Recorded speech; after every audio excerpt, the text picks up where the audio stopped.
Well,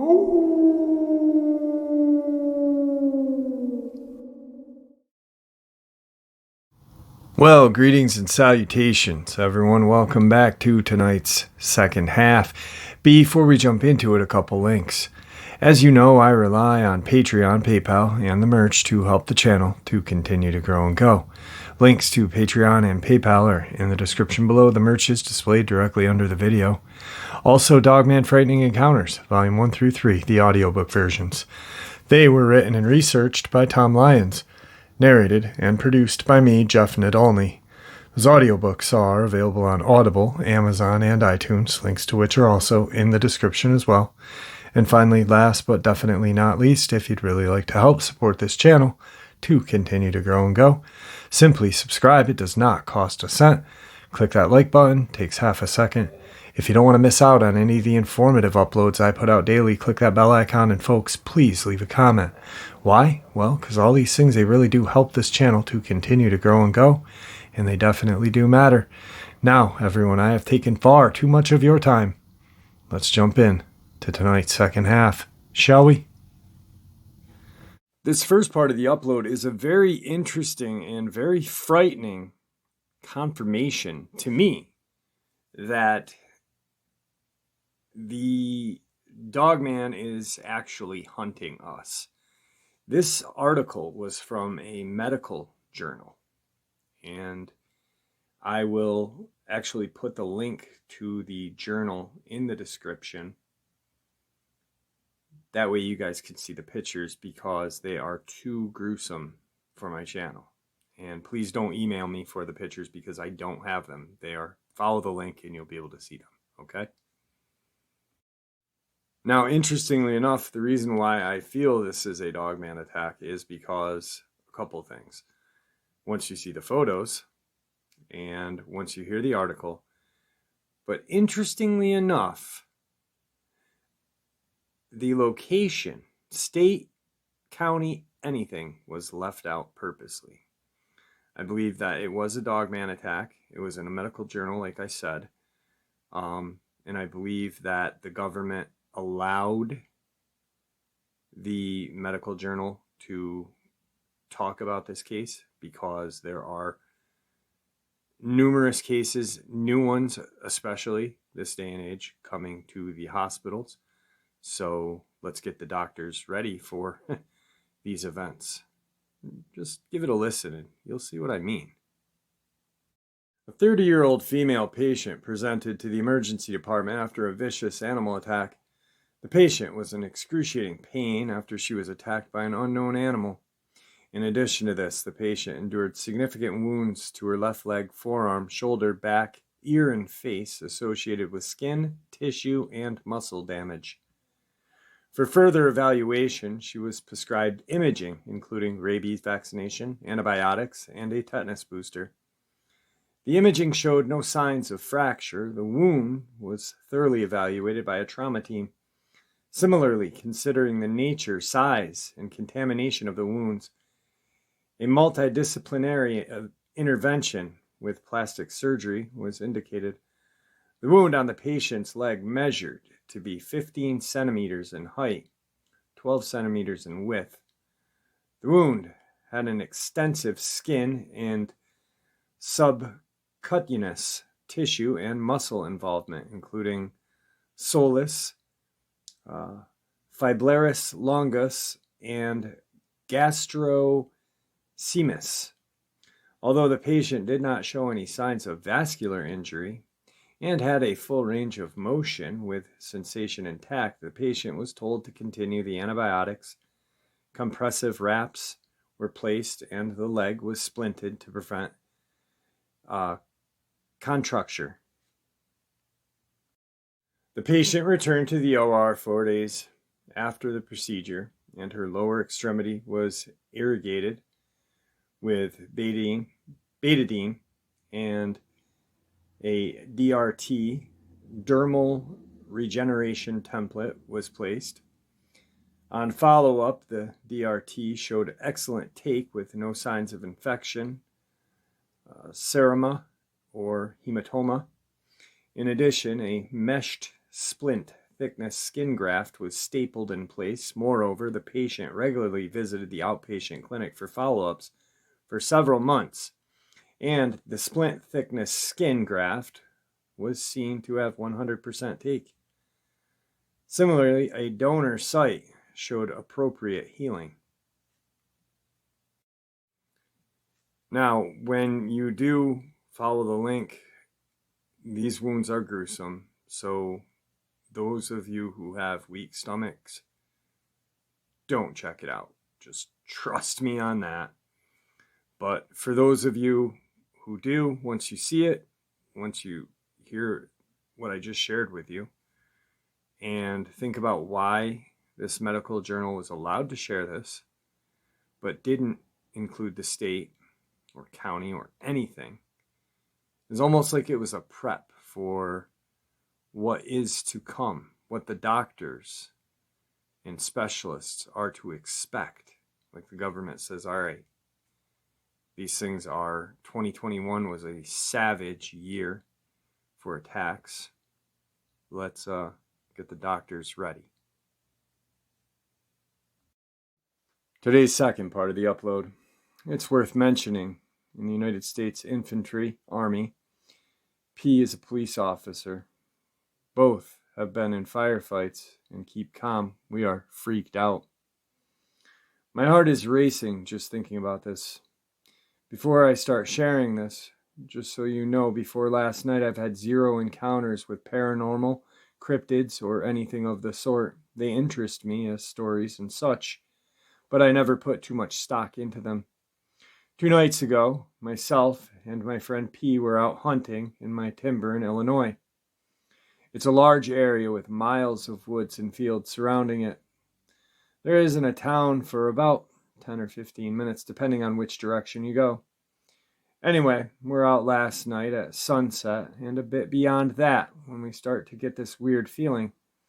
We set our bait in the fields, and things are fine. No bites or yotes yet. We decide to move our bait closer to the timber and post up on top of some hay bales and sit along the timber line. We had our backs to the woods. We started hearing noises, but chalked it up to raccoon, possum, etc.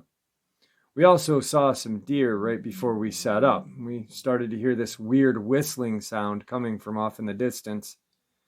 It started as soon as we got near the area with the woods. At first it sounded like a bird, but it sounded weirdly metallic, broken sounding, and extremely consistent. It off as a bird for a while and went back to our hunt. We both had AR-15s and 9mm handguns. The whistling continued, and it unnerved us more and more as it happened. It started happening across the field at another tree line. We started to get feeling that we were being watched. We later theorized that the whistling might have been some sort of communication or tracking method. We started to get more and more spooked till we left to go pick up some of our friends. We were going to do a bonfire there, so we head back to the car, which is parked along another section of woods. When all of a sudden everything goes quiet. The wind stops, the bird stops, the bug stops. Silence. Then all of a sudden we hear the whistling again, and it's coming from every section in the woods. There's rustling coming from everywhere. We jump into the car fast and haul out of there. We go and pick up our friends who really don't believe us. A and C believe in cryptids and paranormal, but think we may be imagining things. Well, another A thinks that we're just being paranoid. So anyway, we pick them up and head back to the area. We'll call it Moody Farm. And we want to check things out. So we load up the rifles, distribute guns, and head out. A and A stayed back at the car, while P, C, and I went out and looked around. The whistling started as soon as we got out there, and C started to realize that maybe we weren't lying or playing a prank. This is where things start to get really pinging my danger signals. Like crazy, we push further along the trail and start looking for where our bait's located. Before we left the last time, we said out loud that we'd check it when we got back. We reached the bait and still heard the whistling. I get this random thought that maybe the bait is now being used for us instead of the coyotes.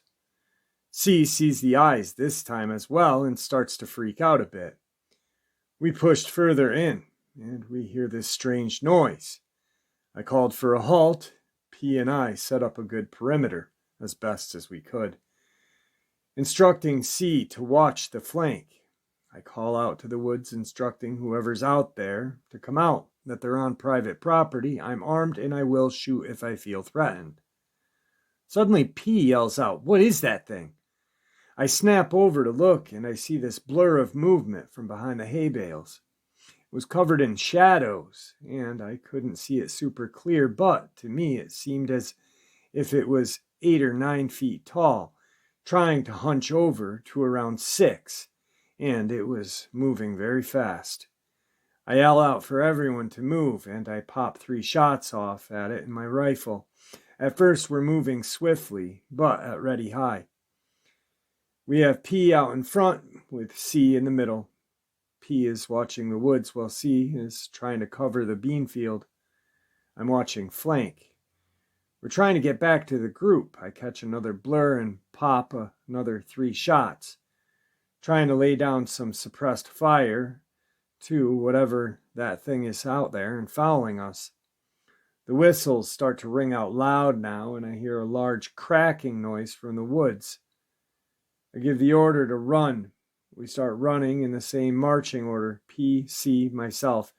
Every 25 feet or so, I'd turn and fire a few shots off in the woods, in hopes of scaring off, covering our asses against whatever this is. We get back to the car, and A instantly thinks we're messing with them. We load up and head out of there. It may be worth mentioning that we saw a group of deer in the entrance to the field both times before all this started. We drove up to the barnyard where we were going to have our fire and tried to calm down a bit, but it didn't end there. I believe we were chased all the way to the barnyard. I didn't really see any of what happened next because I was reloading magazines and messing around with other stuff. But P and C call out that they saw something look around the corner of one of the barn-like buildings, and then it slinked back away. They also claim to have seen some sort of face looking at us through a hole in the wall. I make the call to leave and we start to head out, except for some reason A cannot see out of her rear mirror and has to have P direct her out. So he's out there extremely exposed trying to guide her car out. I pull up close to them and then jump out trying to help cover, get some extra eyes out there. We eventually make it out and driving back to my house, which is only 3 to 5 minutes away. Flash forward the next day at around noonish, and I get a great idea to go out there alone and check the bait piles. I never made it to the bait. The whistling started really quick. I then heard sounds like something running through the woods, crashing actually through the woods. I've never ran so fast in my life. I've had this strange sense of dread since then. Thankfully, it's gone now because it's making me extremely paranoid. I don't know what you guys think about this, but that's my experience. Today's third part of the upload is a subscriber submission. I have multiple encounters. I have a dog, a Borble, but he's not 200 pounds. He's like the US version. He's mixed with a boxer, so they could control the size. But let me get on to my experience. He ran away for some days in the woods. And I'm in Missouri, between the country and city, but mixed urban area, south off of 270 along the river. Me and my brother looked for him when he first took off. We were armed with my P320 and him with his CZ Scorpion. I was walking along the field by the fence, by the woods. We both heard this deep groan growl. I felt the growl in my bones, like down to the core, like in my skin muscles. They shuddered as it happened. It lasted 3 to 5 seconds, but felt like a minute or two. But I know it could have been because We were still moving, and it only took us 4 to 5 steps. Then the trees to our left started to move as it ran diagonally the way we were going, and I wanted to turn back, but my brother didn't. He never heard of the Dogman or anything of the such. He didn't believe what we heard and ignored the trees, the footsteps we heard. It was excitement for him. And we both only have 9mm, 9x19 P320. His Scorpion has a 9x19 and a 9x21 capability. I use a Vcron 365 SIG ammo, and he had been running 9x21 plus PFMJ and was a weird long 9mm that was 147 grain. I flashed my light to the left to keep my eye out, but he said something just passed in front of us, and I flashed my light. I have an Olight on my gun. He has some cheap crap from a gun show. I pulled my extra light out of my pocket. It's just an MP tack flashlight from Cabela's. He grabbed it and turned it on. The throw was way better than what he was using, so we continued downfield. I never stopped looking around, keeping aware of my surroundings. We get toward the bottom of the field, and the fence continues but curves to the left, so we follow it. I found my dog here before when he ran away the first time months prior, but he was hiding under a bush and came running when I called, like, "Come on, let's get out of here." But back to current times, we walked past. I was watching 11 o'clock to 7. We crossed at 12 to 6. He had 1 through 5. I saw up in the trees a hulking mass, a blacker than black, the best description of darkness that the surroundings, and it was 9 o'clock, about 20 feet in the trees, and there was a branch that extended towards us that it was reaching out for. I got my brother's attention in an instant. I said 9 o'clock. He swung left so fast I didn't see him move, and we both had lights on this thing. And in a split second we fired. I shot 6 or 7 shots. He shot between 5 to 8. We saw it hit multiple times around its neck and chest area, and a couple in the bicep. It made this noise and grabbed its left side of its body with its arm that was around the tree, fell and ran off the direction.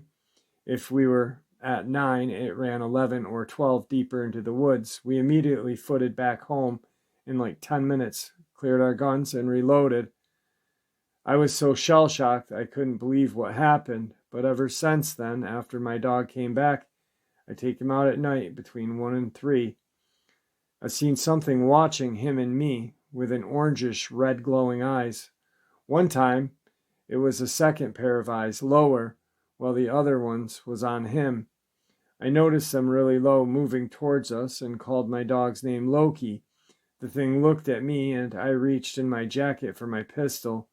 It jetted off faster than anything I've ever seen before, jumped the gate. I heard it clip the gate on the way out.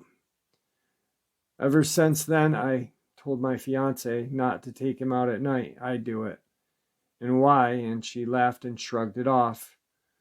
I bought a 300 Blackout AR-15 and use 125 grain Frontier ammo, great ammo for hogs and stuff with body fat, so I think it'll do some damage.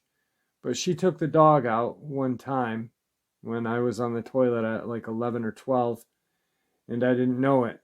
She called my phone yelling, saying, "Come now, bring gun, hurry." So I grabbed basketball shorts off the recliner in our room, grabbed a rope out of the closet, grabbed the SIG and the AR, threw the AR sling over my back, and ran to her and handed her the SIG and said, "What's going on?" She told me and pointed to where I seen the orange eyes before, and said something was out there crouched, because I saw the glowing eyes low at the gate, and they grew in height, taller than the gate. I said, "Babe, you just had your first Dogman encounter. I called the dog and we went in. Now she won't talk. Now she won't walk the dog, period, but I've seen and dealt with its bluff charging at me multiple times when walking him and taking the trash out.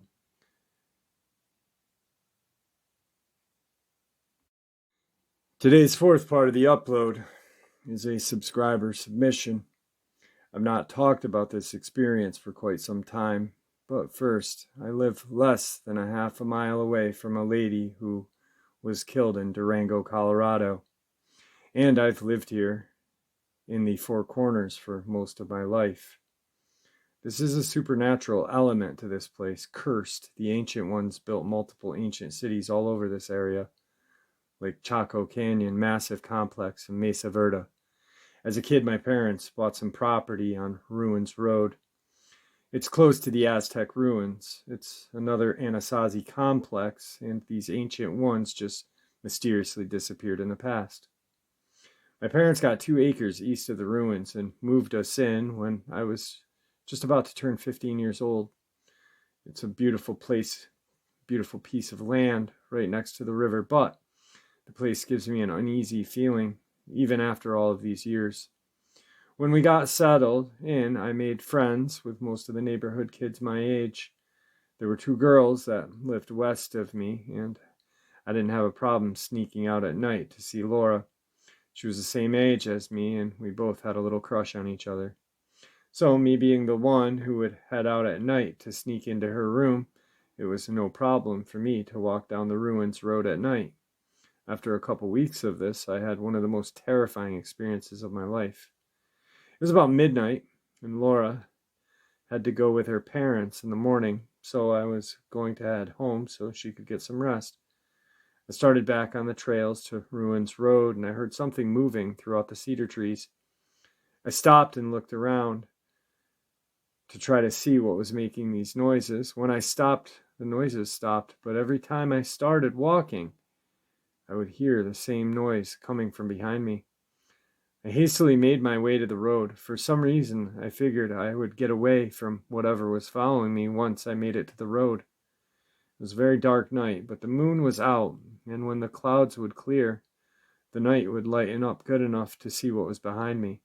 But whenever the clouds would cover it, it was so dark I couldn't see much. I kept hearing the noise, and I kept up the pace. I was moving, for fear was overwhelming, a deep sense of fear, almost like I was going to die. I started to hear this tapping of whatever was behind me on the asphalt, like nails hitting the road. That's when I thought my heart was going to come out of my chest. I stopped and turned around. I could see it now, with no trees to cover it on the open road. It was huge, dark, and terrifying. It was at least 7.5 feet tall. Eyes were glowing red. The silhouette was hulking, broad shoulders, just massive. It was probably 20 yards away from me, but as I saw it might have been closer. I turned and ran as hard and fast as I could. It was right behind me, moving up to me. I ran till my chest was on fire, breathing so hard my legs were going to give out. I didn't know what I could do to defend myself against this beast. I just stopped, falling on my knees in the middle of the road, crying and shaking uncontrollably. I said out loud, "Father in heaven, protect me from this monster." As I kept praying for salvation, a calm came over me, filling my body with a sense of peace. The clouds cleared up, and the moonlight was even brighter than before. I got up and faced the creature behind me. I said loudly so it could hear my prayer. I watched it turn and head to the cedar trees on the roadside. I was still scared out of my mind, but felt better about continuing home. I hustled and kept my eye on my back. I never would walk on that road at night, or would ever again. I let Laura know what happened to me. She said that her family has had lots of experiences with weird things happening in the ruins. At that point, I had never heard of skinwalkers, but that's what she was telling me it was. I don't believe it was. It was something that could have ended me, but by the grace of God, it didn't. I don't know if this account is something that you'd like to share on your channel. I have no problem with you doing so. I truly can't say if it was a Dogman, but it was terrifying. This happened in Aztec, New Mexico, 4 or 5 miles down Ruins Road. Thank you for your channel. Well, I'm going to tell you guys something right now.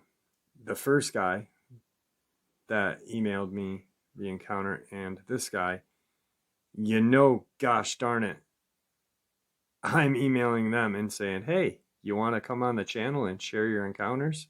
Because they're terrifying. Tonight's final encounter is another subscriber submission, and this one is also from Missouri. Hey Jeff, I've sent you a few emails in the past about other subjects, but I've not told you of my experience.